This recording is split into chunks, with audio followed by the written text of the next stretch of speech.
को खुरमजरी। बोले भारत माता की, भारत माता की, वंदे वंदे।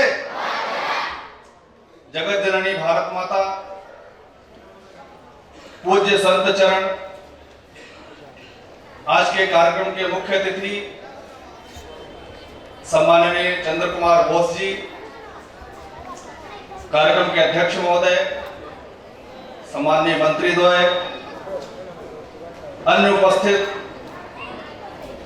विशिष्ट अतिथिगण, सम उपस्थित हमारे अनुज प्रताप आदित्य बोस जी, विभिन्न सामाजिक, राजनीतिक और प्रशासनिक क्षेत्रों के बंधु भगिनी, विद्या भारती शिक्षा विकास समिति मणिपुर के योजना से पधारे विद्यालय प्रबंधन के बंधु, शिक्षकगण और प्यारे विद्यार्थियों और हमारे मीडिया के बंधु, आज के इस पावन अवसर पर, इस शौर्य, पराक्रम और बलिदान की धरा पर हम आप सब उपस्थित हुए हैं। आज से 75 वर्ष पूर्व हमारे पूर्वजों के पुरुषार्थ के परिणाम स्वरूप हम आप सबको एक साथ यहाँ मिलने का मौका मिला है। उन अमर हुतात्माओं के स्मरण के लिए एक बार करतल ध्वनि से आप सब उनका स्मरण करें, ऐसी मेरी आप सबसे विनती है।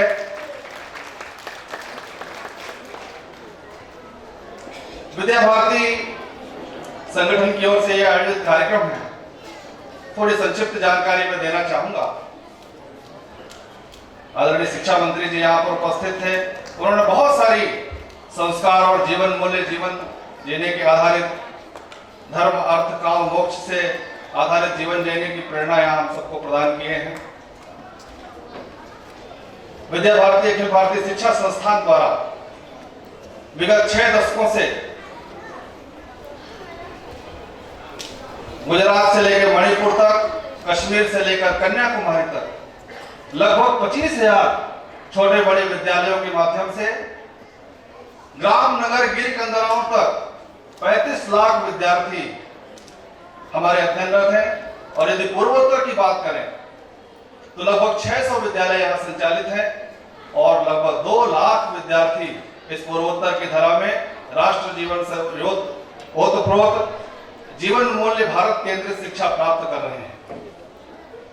आज का यह आयोजन अत्यंत गरिमामयी है। मैं शिक्षा विकास समिति मणिपुर को धन्यवाद देता हूं। 40 वर्षों से यह यात्रा चल रही है मणिपुर में विद्या भारती की, और यहाँ पर आप सबकी इतनी गरिमा में उपस्थिति देखकर लगता है कि जो कार्यकर्ताओं ने साधना की है उसका परिणाम आज हमारे सामने दिखाई दे रहा है। बंधु,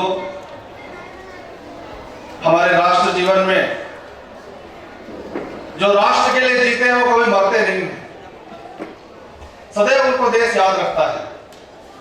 हम आप कुछ कार्यक्रम योजना करके उनको स्मरण करें न करें, किंतु भारतवर्ष का इतिहास सदैव स्मरण करता है। कुछ नाम ऐसे होते हैं जो शब्दों के साथ उनकी एकात्मता हो जाती है, कुछ शब्द ऐसे होते हैं, 2-3 उदाहरण मैं देना चाहता हूं। महात्मा शब्द यदि आता है तो स्वाभाविक रूप से गांधी जी का स्वरूप हमारे सामने आता है।